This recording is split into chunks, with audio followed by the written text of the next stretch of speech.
Preparing Thanksgiving dinner can be really intimidating, especially if you've never cooked a turkey before, because everybody has their own idea of the best way to make a turkey. Well, today I'm going to show you the easiest way that I've found to make a consistently good bird, and it doesn't involve secret recipes or setting yourself on fire in the driveway. Are you ready? The kitchen is now open.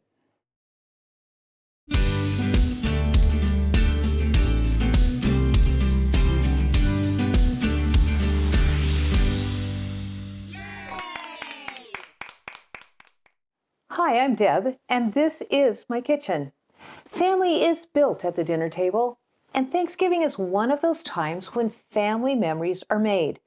Today, we're making a top-notch turkey, and it is the first video in my Thanksgiving series to help make your day as fun and stress-free as possible. Come on in, let's cook up something good. For your top-notch turkey, the ingredients you'll need are 1 tablespoon of all-purpose flour, 1 fully thawed turkey, this one is pre-brined, and vegetable oil, 1 to 2 tablespoons, depending on the size of your bird. The tools you'll need are a cutting board, a turkey roaster, a roasting rack, 1 turkey-sized oven bag, 1 tablespoon measuring spoon, a sharp knife, paper towels, and a pair of tweezers or small needle-nose pliers. The first thing we're going to do is prepare our pan. Now, if you have a large roasting pan that can accommodate a turkey, that's great.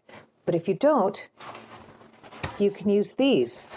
These are disposable pans. I got these at the dollar store, and you might notice I have 2 of them stacked together. Ooh, I should take the wrapper out of there because I don't want to make bad smells in the oven when the paper starts cooking. Anyway, I have 2 on purpose.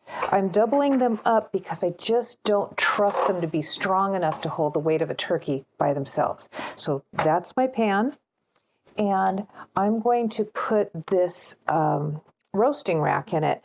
The main purpose of this is to be able to have it underneath. I love these nice silicone handles. It's going to make it easy to pull my turkey out when we're done. If you don't have one of these, they're not real expensive, and you can see it's adjustable, which is also kind of cool, so it accommodates different pans.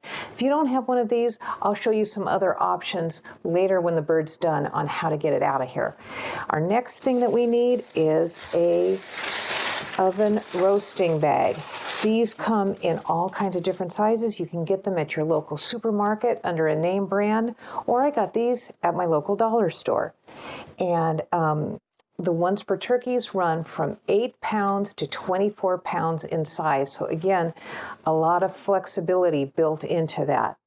And the only other thing we need to do before we get into the bird is take a tablespoon of just regular all-purpose flour, and we're going to put this in the bag.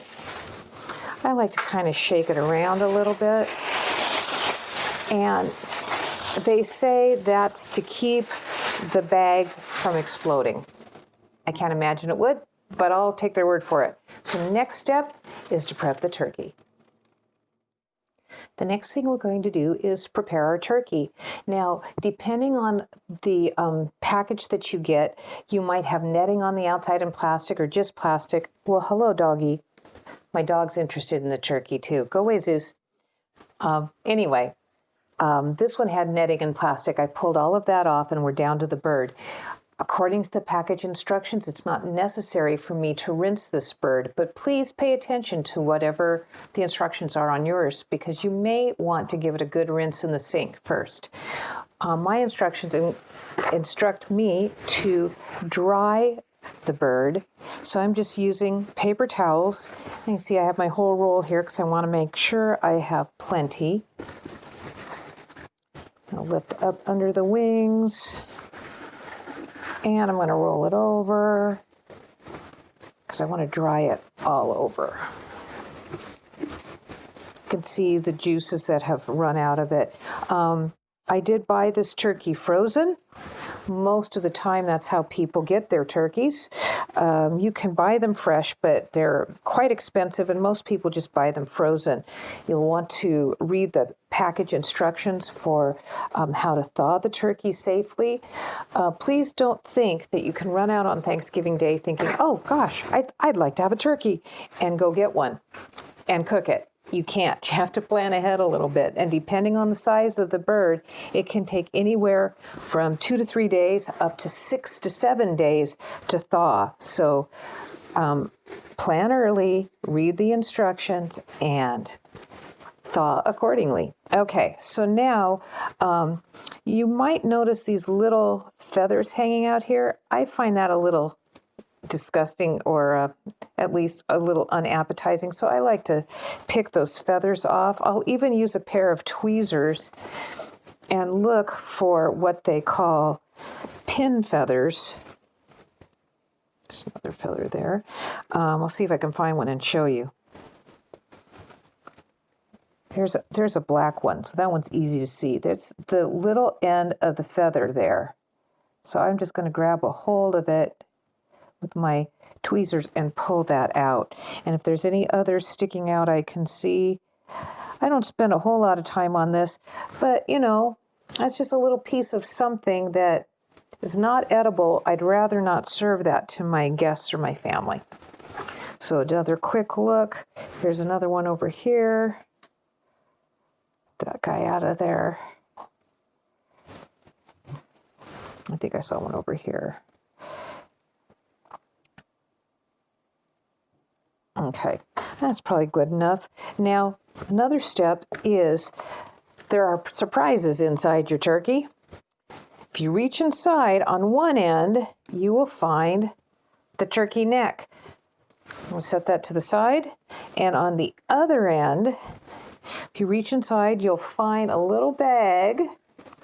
There it is. And this has what they call the giblets, which is the heart, the liver, just the inside parts. Some people like to cook those separately. I'm drying this again because I've brought more liquid out by pulling that out. But they cook them separately and then they use them in their stuffing, or they might put them in their gravy. At my house, my family doesn't like them. They're a little bit strong in flavor. So I just toss mine.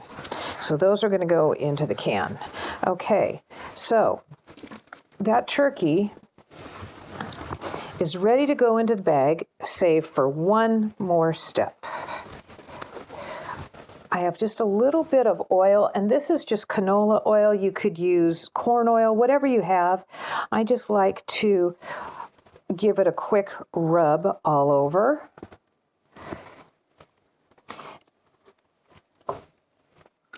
You can use a silicone brush, but I find it's just easier just to use my hands and rub it on. Flip it over and get the other side. It's not a lot of oil. I mean, I didn't particularly measure it, but looking at what was in here, it was about a tablespoon. And this is a 12-pound bird. Okay, now I think I'm just going to stuff that extra flap of skin in there and pick him up and slide him into the bag. I'll bring the whole thing over and we'll slide it in. If you've got a large bird, typically for my family, I'll do about a 20-pounder. That's definitely a four-handed operation. So I'll have my husband or one of the boys help me get it into the bag. With a 12-pounder, I can handle it on my own. Okay, so he's in there, and then all I'm going to do is kind of twist the end, and the bags come with these little kind of like a zip tie. I'm just going to put that around and pull it through the hole and zip it shut. My hands are kind of slimy. Okay, there we go. So that's sealed off. Very last thing before we go to the oven is to cut some holes. They say to cut half a dozen holes in the top, so I'm just going to use this nice big knife I have here and just poke holes. There's 3, 4, 5, 6. That allows the steam to escape, and when the bag expands, the bag won't explode. That's it. It's that simple. Now, you may have noticed I didn't put any stuffing in it. This is a super simple bird. My family likes their stuffing on the stovetop, so this is just a stuffing-free turkey. And with this bag, it cooks so fast. I'm going to put this in for 2 hours at 350 degrees, and then we'll check it for doneness. Okay, looks like our timer's about to go off. Go ahead and pull this bird out. And there's the timer. I'm going to take it over to my stovetop, and we're going to test it for doneness.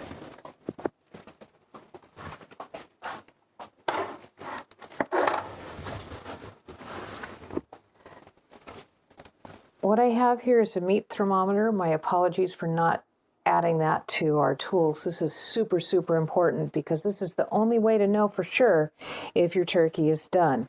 And what we're going to do is poke it in through the bag into the white meat in several places to test it. We want to make sure we're not pushing it in so far that it's touching bone, because that's going to give you an incorrect reading.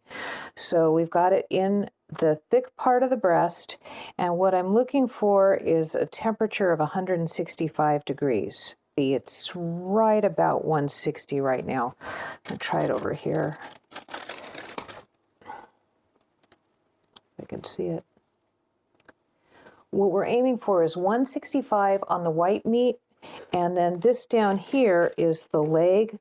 Down below is the thigh. You want 180 in your dark meat. And yeah, we're hovering right around 160. So the instructions had told me anywhere from 2 hours to 2.5. So we are right on schedule. We're 2 hours in, so I'm going to go ahead and set it for another 30 minutes, and then we'll check it again.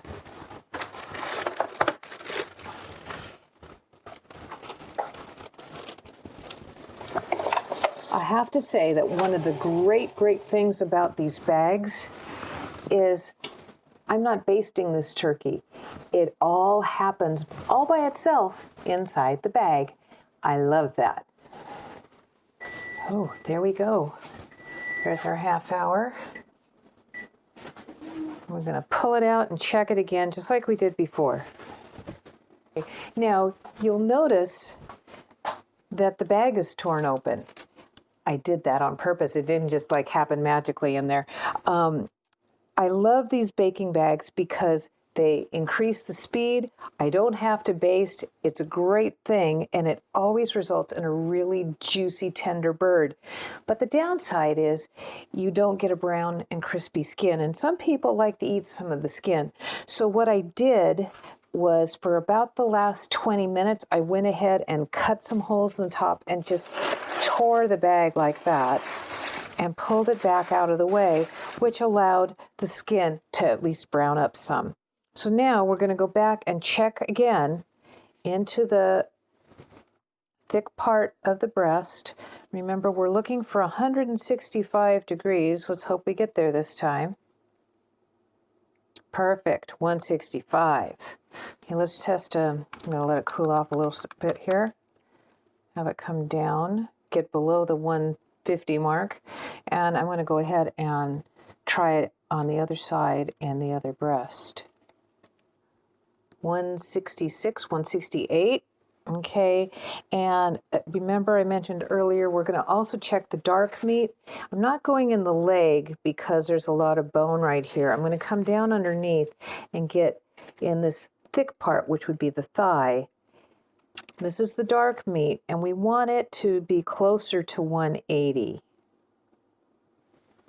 Depends on which recipe you read too, because I've read some where they say 160 is done overall, 180 for the dark meat is considered well done. Excuse me, 165 overall. Okay, we're at about 165, and I think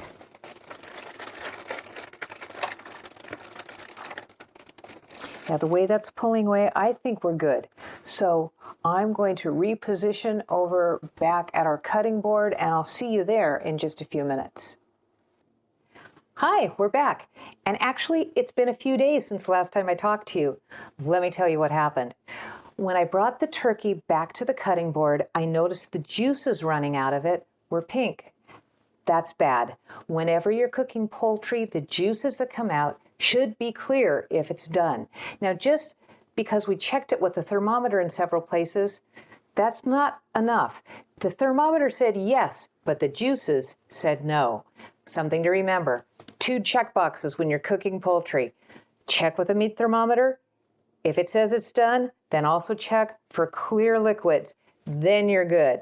So here I have an underdone bird, so it's back into the oven. All I did was tear open the plastic on the top, put it in again, 40 more minutes, which allowed it to finish baking, cooking inside, and also browning the skin on the outside. So let me show you. Here's a before picture. Here is our raw naked turkey before we did anything. Remember, all we had to do was dry it off. We oiled it up a little bit and then shoved it in the bag and popped it in the oven. Then, once the thermometer and the juices said that it was done, here's the after picture. Isn't that beautiful? And oh my gosh, it smelled absolutely amazing. But here's the bad news. It was 1:30 in the morning and I had to get up for work the next day. So I went to bed. Went to work the next day.